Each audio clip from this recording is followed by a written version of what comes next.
Irmãos queridos, vocês provavelmente têm passado por lutas assim durante esses últimos dias, né? Quais são as lutas que você tem enfrentado? As crianças, por exemplo, elas têm a batalha diária de arrumar os seus brinquedos, o seu quarto e, quando a escola está funcionando, tirar nota boa na escola, né? Eu sei que hoje a gente, olhando para trás mais velho, acha que isso é tarefa simples, mas eu me lembro que no passado eu não achava que era simples, não. Principalmente arrumar as coisas. Tirar nota boa, eu até tirava, mas arrumar as coisas que eu tinha que arrumar era bem complicado para mim.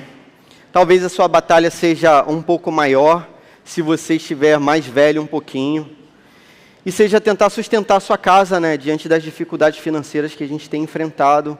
Você tentar trazer o pão lá para sua casa, o sustento, pagar as contas e todas as novas contas que vêm no início de cada ano, todos os impostos que você tem que pagar. Então talvez essa seja a sua luta. Tem gente que está lutando com o coração porque amanhã vai sair a nota do Enem. Então são jovens que estudaram durante toda a sua trajetória escolar, sobretudo no último ano, estão dependendo de um resultado aí positivo. Amanhã sai a nota do Enem e abre o SISU, então, que é o sistema que o governo usa para poder definir as vagas do vestibular, né? Então, talvez você esteja lutando nesse sentido, com ansiedade, né, com a dúvida do coração. Talvez você esteja lutando com alguma doença, algum diagnóstico, algo muito negativo.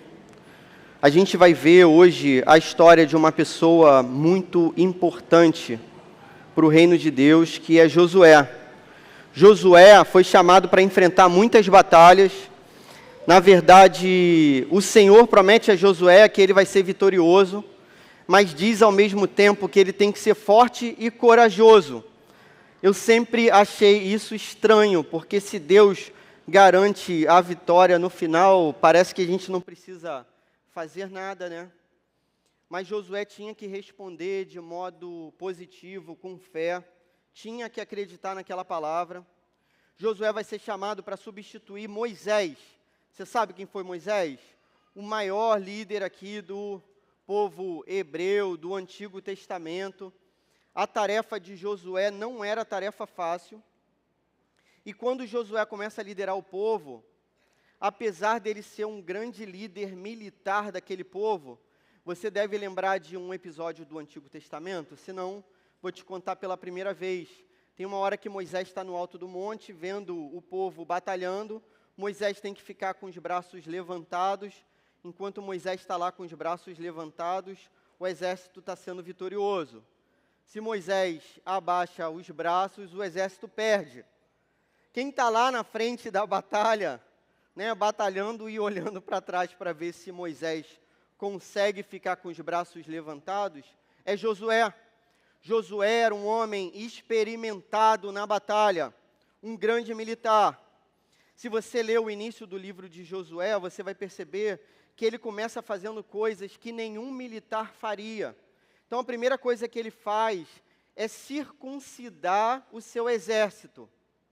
Olha que estratégia ruim, estratégia que tem tudo para dar errado, você ferir o seu próprio exército, os seus soldados. Josué faz isso pela fé, então ele separa os seus homens e corta a pele desses homens, de modo que eles são agora soldados marcados, porém feridos, antes de uma batalha.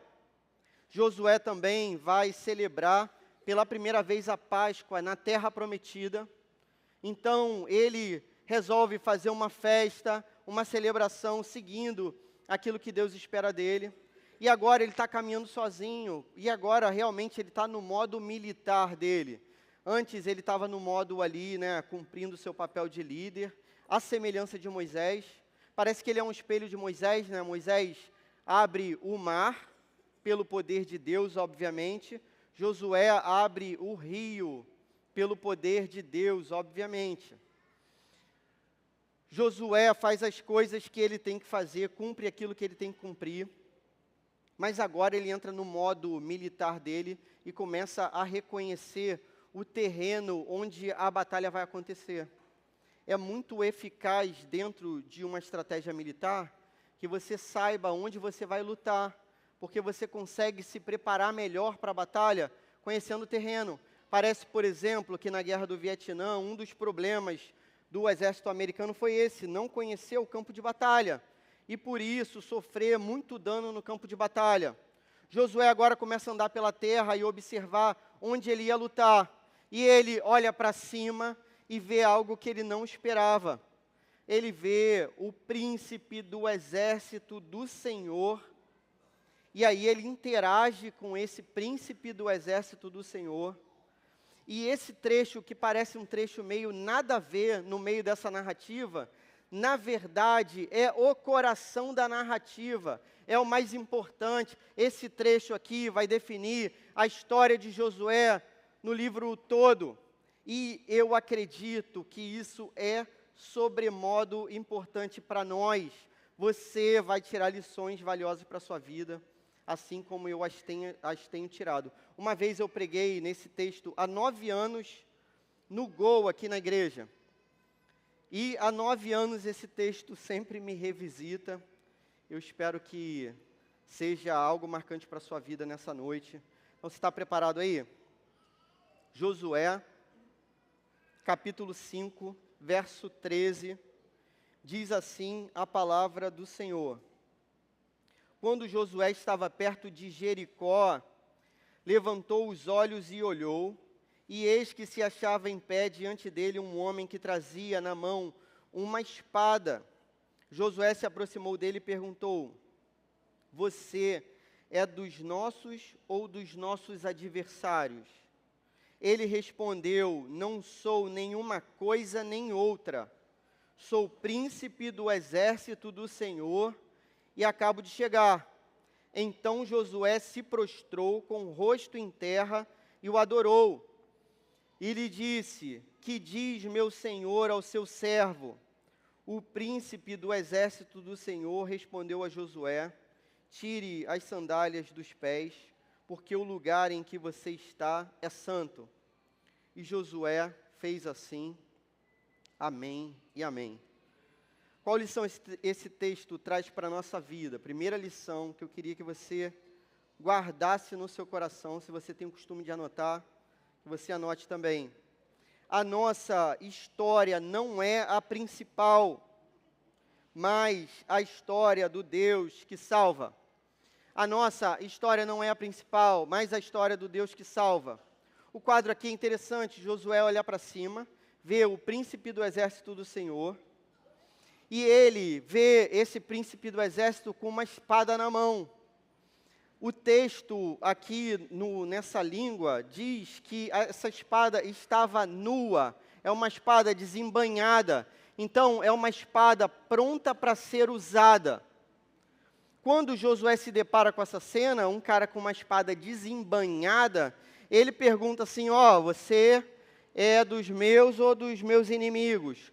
Porque o mundo de Josué era dividido assim, como muitas vezes o nosso mundo é assim, amigos e inimigos, não é isso? Não tem ninguém em outra esfera da nossa visão de mundo que não seja quem é nosso amigo e quem é nosso inimigo. No entanto, a visão de Josué tinha que ser transformada. A resposta do príncipe do exército é totalmente inesperada e inusitada. Cara, Josué era um homem de Deus, Josué foi chamado por Deus, Josué está fazendo a vontade de Deus, Josué não está aqui de brincadeira. Ele foi chamado para essa obra, ele está no meio da obra, ele está executando a obra. Josué é o pastor dessas ovelhas aqui. E quando ele pergunta para o príncipe do exército do Senhor se ele é do lado de Josué ou do lado dos inimigos, ele responde: cara, nenhuma coisa nem outra. A visão de Josué tem que ser transformada. Tem um outro pastor chamado Francis Chan, e ele num livro chamado Louco Amor, ele vai tentar explicar para a gente essa noção do mundo que é visto da perspectiva de Deus e não da nossa. Irmão, o que eu quero que você entenda? Você está no meio das suas batalhas, dos seus problemas, e muito provavelmente você está olhando para a sua vida a partir dessa perspectiva sua, que é limitada como a minha. Queridos, eu estou vivendo batalhas. Eu tenho 2 filhos pequenos para cuidar. Eu tenho 2 filhos pequenos de férias para cuidar. A minha batalha é muito pior do que você imagina. No entanto, quando eu olho para a vida a partir da minha perspectiva, eu olho pelos óculos e pela lente errada. Pelos óculos e pela lente de Deus, as coisas são diferentes. Francis Chan vai comparar nossa vida como um filme. A história nossa que está sendo estrelada, na nossa visão de mundo, parece que nós somos os atores principais. Nós vamos ganhar o Globo de Ouro, não é isso? No final. No entanto, o ator principal da história não somos nós. Esse que é o detalhe. Se a câmera da história, o foco da câmera da história estivesse apontado, muito provavelmente, ou certamente, não estaria apontado para a gente. Vou te dar um outro exemplo. Uma vez eu apareci num programa de televisão. Sabia que existia isso, televisão? Rapaz, já existiu no tempo dos seus pais, dos seus avós, televisão. E aí eu trabalhava num presídio feminino, 2007, chamado Talavera Bruce. Foi feita uma reportagem naquele presídio, e aí eu dei uma entrevista nessa reportagem. Eu era professor dentro do presídio e dei uma entrevista para aquela reportagem ali que aconteceu. Eu mesmo não assisti a reportagem, mas o negócio era tão assim legal que um tempo depois minha tia me ligou dizendo: olha, Clóvis, acabei de te ver num programa de televisão. Você estava falando num programa e eu tive os meus 15 minutos de fama e passou. Quando a gente olha para a história, nós não somos os protagonistas da história. Na verdade, a história acontece com um ponto focal, com um foco totalmente diferente. É Deus que é o centro. É Deus que move a história. A história que está sendo contada hoje é a história do Deus que salva. Se a gente puder aparecer nessa história, ainda que de relance, talvez o último nome daquela legenda no final do filme seja o nosso. A honra nossa será grande. Se a gente puder anunciar essa história do Deus que salva para as pessoas que a gente ama, isso vai ser maravilhoso. Mas a história que está sendo contada não é a nossa. A história que está sendo contada não é de Josué. A história que está sendo contada é do Deus Todo-Poderoso e Glorioso. Esse é o Deus invencível. Aquele que nunca perdeu batalhas. É o Deus de Josué, em quem ele tem que confiar. Deus é o centro da história. A história, na verdade, pertence a Ele. É necessário que a gente ajuste o nosso modo de enxergar as coisas. Talvez no mundo dividido pelo umbigo de Josué, Raabe, 2 capítulos depois, estivesse no lado dos inimigos. Mas Deus, que define a história, chama Raabe para perto. A prostituta seria parte do povo de Deus, amiga de Deus, porque a história não é definida por Josué, mas é definida por Deus. Alguns capítulos depois, Josué comete mais um erro. Ele se depara com os gibeonitas. Os gibeonitas são malandros, é um povo de perto, que vai ser conquistado, que é inimigo, mas finge que veio de longe. E aí rasga a roupa, pega um pão velho e manda a letra para Josué. Olha só, cara, a gente veio de longe, lá de longe, ouviu falar, a gente quer fazer as pazes com você, faz um acordo com a gente. Você não vai atacar a gente, que você não vai fazer nada com a gente. Josué, no mundo dividido, limitado dele, faz um acordo com os gibeonitas. E esse acordo é traiçoeiro, porque, na verdade, aquele povo fazia parte da terra que tinha que ser invadida. Irmãos, quando a gente olha para a vida dentro da nossa perspectiva limitada, tudo parece grande demais, tudo parece contra a gente. É possível que dentro da nossa perspectiva limitada, a gente ore a Deus contra um irmão da nossa própria igreja. Estou com raiva do irmão, não é isso? E aí eu falo, Deus, executa a vingança. Se vinga desse cara que está atrás de mim, está me chateando e tudo mais. Fazemos parte do mesmo povo muitas vezes. Antes de passar para o próximo tópico, eu quero que você entenda o seguinte, e isso é necessário. Você pode abrir mão, é uma pergunta que eu te faço, da sua visão das coisas hoje, para você ser confrontado e moldado pela palavra de Deus? O desafio é esse, que você abra mão da sua própria visão das coisas para ser moldado e transformado pela palavra de Deus. Josué, então, vai ser convidado para fazer algo que ele não esperava. Segunda lição desse texto, e a principal: se Deus é mais importante, adorá-lo é mais importante do que qualquer outra coisa. Se Deus é mais importante, se Ele é o centro da história, se Ele é o protagonista e diretor e roteirista da história, Ele precisa ser colocado em primeiro lugar, e a Ele a gente devota todo o nosso coração e toda a nossa adoração.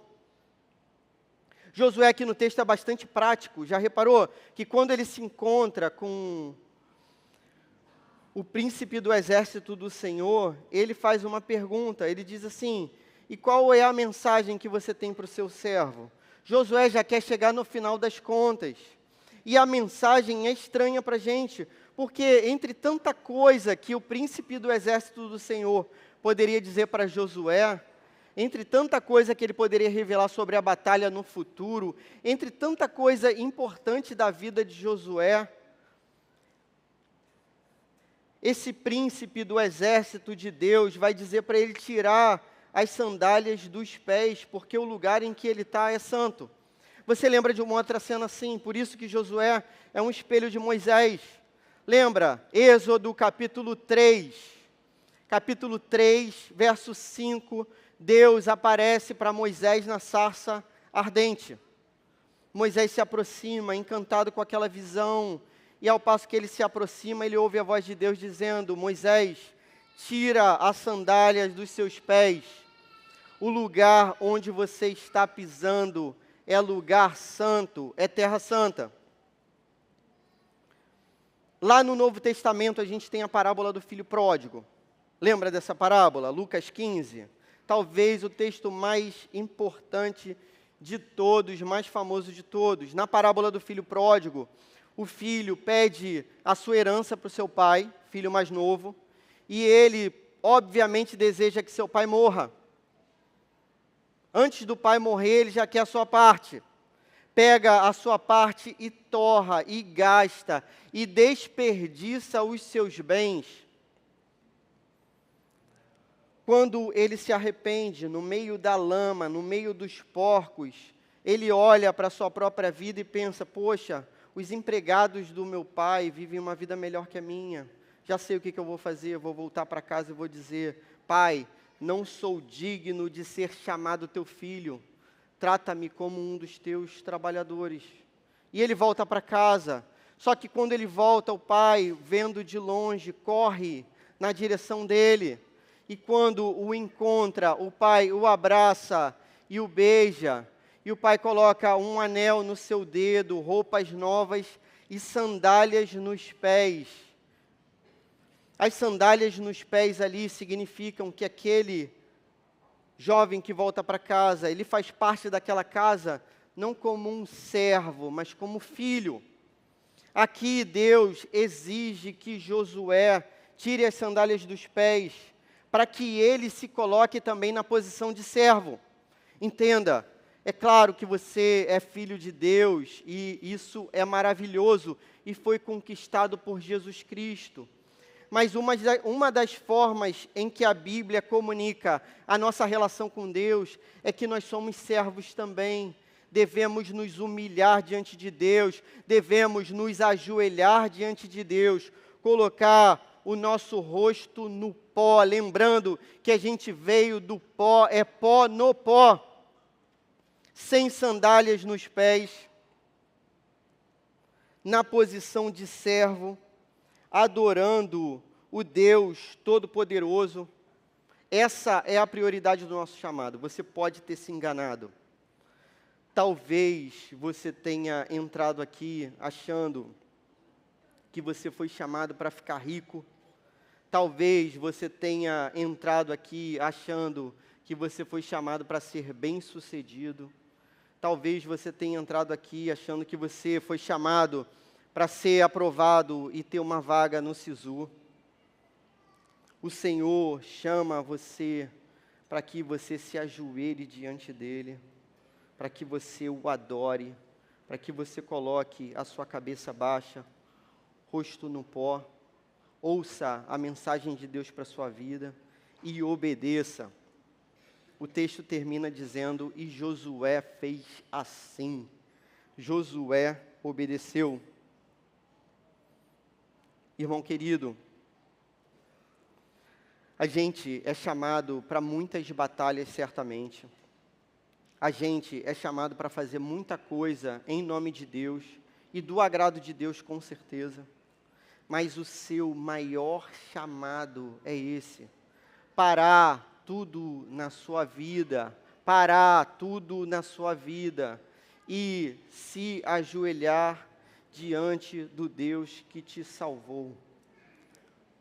No seu quarto secreto, como diz Jesus em Mateus 6,6, no lugar que só aquele que vê em secreto vê, para que nenhum olhar do mundo te atinja, para que nada que seja o olhar dos outros esteja no seu coração, para que o único olhar sobre a sua vida seja o olhar do Deus que é rico em misericórdia. Aquele que te conhece melhor do que ninguém, aquele que te conhece mais do que ninguém, aquele que conhece todos os detalhes da sua vida, conhece o pior daquilo que você é e o melhor também. Daquele que é rico em perdoar, daquele que se alegra em perdoar. O convite é para parar tudo e receber a melhor parte. Lembra daquela música que a gente canta? Como Maria estava aos teus pés e disseste a ela, essa é a boa parte, que nunca será tirada. Poxa, o pessoal não me chama, infelizmente. Poxa, que Deus receba essa meia dúzia de aplausos aí. A galera aqui do louvor não me chama, não sei porquê. Tem outra música que a gente canta, que é Parar Tudo. Eu vou parar tudo, eu quero a melhor parte. Não é isso? Cara,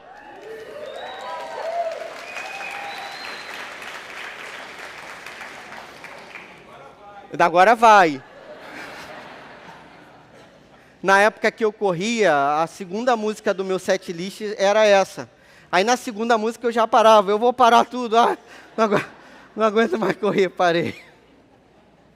Irmãos, você tem que ter um encontro marcado com Deus amanhã na sua casa. O que te impede? A única coisa que é necessária é não ter luz, é o quarto escuro. É o que é necessário. Você não gasta nem dinheiro com isso, você apaga a luz e não gasta nada. O Senhor tem um encontro marcado com você. E você pode contemplar a beleza daquilo que Josué viu. Esse texto acaba de um modo estranho. A gente não sabe qual foi a conversa, a gente não sabe qual foi a mensagem, a gente não sabe o que aconteceu. Há um segredo aqui escondido. Esse segredo pode ser conhecido por todos aqueles que param a sua vida e se ajoelham diante do príncipe do exército do Senhor, Jesus Cristo. Irmãos, essa é a beleza do chamado de Deus para a nossa vida. Como que a gente vive isso então? A única aplicação dessa noite. Adore o Deus que rege a história e salva a sua vida. Adore o Deus que rege a história e salva a sua vida. Programe-se para isso, coloque um despertador no seu celular, marque um horário com Deus, tenha todos os dias esse encontro marcado, faça isso até o fim. Você pode se arrepender de muita coisa que você fez nessa vida, até coisa boa, a gente se arrepende, mas eu tenho certeza de que disso daqui você nunca vai se arrepender. Quem que olha para trás e se arrepende das vezes que se ajoelhou e chorou diante de Deus? Quem que olha para trás e se arrepende dos jejuns que fez e de buscar a glória de Deus intensamente dia após dia? Quem pode se arrepender disso? Aproveite esse privilégio. Josué teve um encontro com Deus inesperado. Cristo conquistou esse encontro para nós. O véu do santuário foi rasgado de alto a baixo. Agora temos acesso a Deus por meio do sacrifício de Jesus. Jesus pagou o preço que tinha que ser pago. É possível a gente viver sendo salvo uma vida mais ou menos, mas é possível a gente viver sendo salvo a plenitude de toda a vida. O convite é para que você tenha essa vida plena com Deus.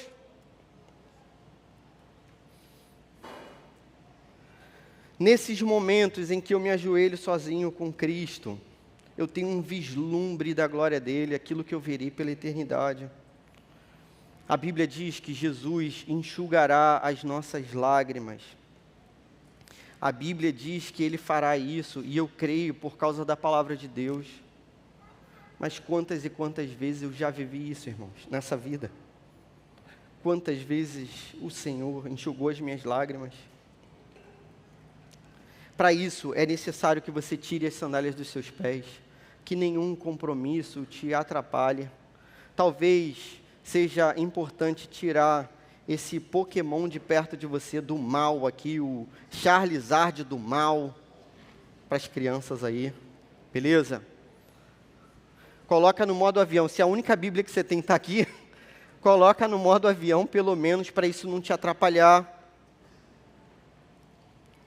Busque a Deus de todo o coração, alimente-se da sua palavra. Você vai ao retiro? O que você vai fazer nesse feriado do carnaval em 2025? Você vai ao retiro? Isso é extremamente importante. Separar aquele tempo ali para você se colocar diante de Deus, para que você possa ouvir aquilo que Deus tem para a sua vida. O único lugar em que você é consolado é na presença de Deus. Nesse lugar você encontra a paz que excede todo entendimento. Nesse lugar há perdão. Esse é o lugar mais seguro da terra, diante da presença de Deus. Se você não está inscrito, coloque seu nome na lista, ora para Deus abrir as portas aí para você, lista de espera, né? Para você ir ao retiro. Aproveite o período de jejum que vai ser estabelecido pela igreja daqui a 8 dias. Então, no dia 20 de janeiro, já coloca aí na sua agenda, a gente vai iniciar um jejum e oração, um período de jejum e oração pelo retiro, para que o Senhor nos visite intensamente.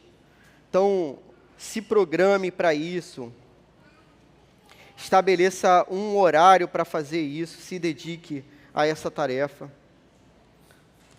E aí você vai aprender aquilo que Josué aprendeu. A nossa maior conquista, irmãos, é reconhecer em adoração que fomos conquistados pelo Deus que nos salvou por meio de Jesus Cristo. Essa é a maior conquista, rendição. Diante de Deus, a gente pode se desarmar. Diante de Deus, a gente pode render o nosso próprio coração, sem falsidade. Josué pensou que foi chamado para vencer batalhas, para ser um grande líder.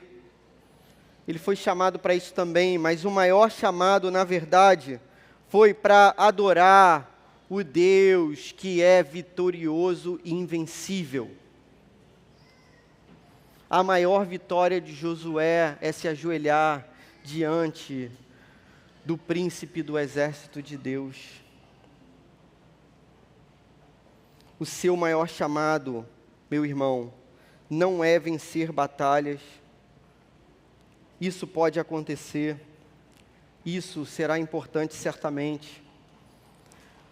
A maior batalha sua deve ser se render, e o seu maior chamado se ajoelhar, cantar e louvar as vitórias do Deus que te salvou. Josué seria um líder vitorioso que cantaria as vitórias daquele que venceu o que não poderia ser vencido, a própria morte. Que você seja um dos adoradores desse Deus, que você proclame as suas vitórias, que a maior vitória da sua vida seja essa, reconhecer o senhorio de Jesus sobre a sua vida. Amém?